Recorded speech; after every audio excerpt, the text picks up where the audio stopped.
अहमद रजा वल्द नकी अली खां हाजिर हो। और जज कहने लगा पागल हो गया, बाहर जाके कह। कहने लगे जी यही तो मेरे पीर कहते हैं। आला हजरत का फतवा यह है कि जुमे की जो दूसरी अजान है ना, वो बाद मस्जिदों में खतीब के सामने पढ़ी जाती है, यानी खतीब के बिल्कुल सामने बंदा खड़ा होकर ना जुमे की दूसरी अजान। आला हजरत का फतवा नहीं, बाहर दरवाजे पे पढ़ो, मस्जिद के दरवाजे पे। जो यहाँ पढ़ता है अजान उसकी भी हो जाती है। कि ये एक फिकी मसला है, इसमें इख्तलाफ राय हो सकता है। आला हजरत रहमतुल्लाह अलैह के खलीफा रहते थे जबलपुर में। फाजले बरेलवी जबलपुर गए उनकी दावत पर, वहाँ आपने जुमा पढ़ाया तो एक बंदे ने ना आपको चिट दे दी कि हजरत साहब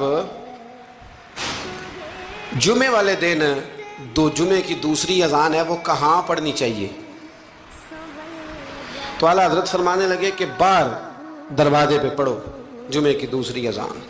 वहाँ कुछ अपने ही नजरिए के लोग थे, अपने ही तीर खा के जो देखा कमी गाह की तरफ, तो अपने ही दोस्तों से मुलाकात हो, गैरों को इतना मसला भी कोई नहीं होता, हसद हमेशा अपनों में होता है।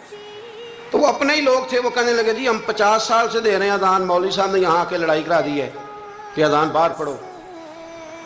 उन्होंने ना कचहरी में, आला हजरत अंग्रेज़ की अदालत को अदालत नहीं फरमाते थे, कहते थे अदालत तो वो होती है जहाँ अदल हो, ये कचहरियाँ हैं, ये अदालतें, वो अदालत कहते नहीं थे, कहते अदालत का मतलब है अदल वाली जगह।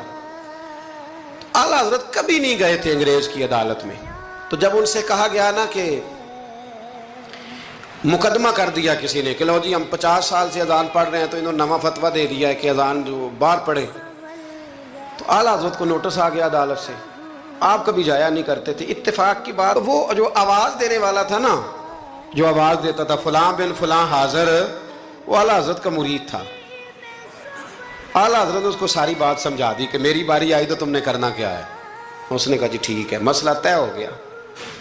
हुआ ये कि जब जज ने कहा ना मौलाना अहमद रजा वल्द नकी अली खां हाजिर हो, उनकी बारी आई, तो अर्दली को कहा जज ने, उसने केस सारा पहले स्टडी कर लिया, मुसलमान था जज भी, उसने पढ़ लिया कि दो उलमा के दरमियान इख्तलाफ है, एक कहते हैं कि यहाँ अजान पढ़नी चाहिए, दूसरे कहते हैं कि अजान बाहर पढ़नी चाहिए।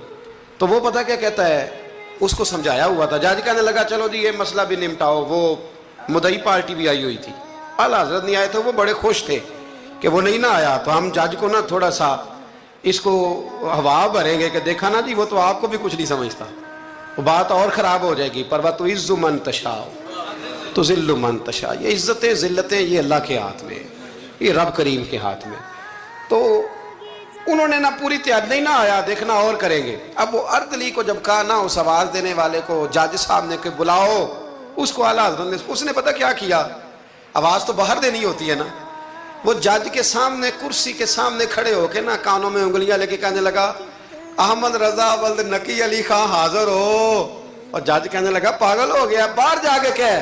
कहने लगे जी यही तो मेरे पीर कहते हैं, यही तो वो फरमाते हैं, यही तो वो फिक्रा अदा करते। मुल्क सुखन की शाही तुमको रजा मुसल्लिम, जिस सिमत आ गए हो सिक्के ही बिठा दिए।